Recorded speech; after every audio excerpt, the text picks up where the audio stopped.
Good morning, cemetery maintenance professionals and grave care business owners. We're always looking for ways to add services that our clients want in our local cemeteries. I just want to share a simple idea with you. It's a simple idea, but it's something that people really enjoy. A simple shepherd's hook and a hummingbird feeder.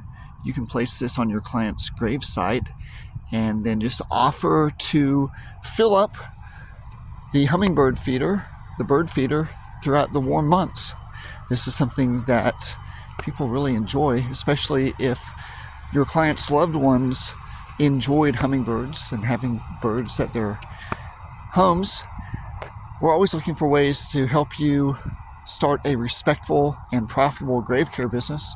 Check us out online, gravecarebusiness.com.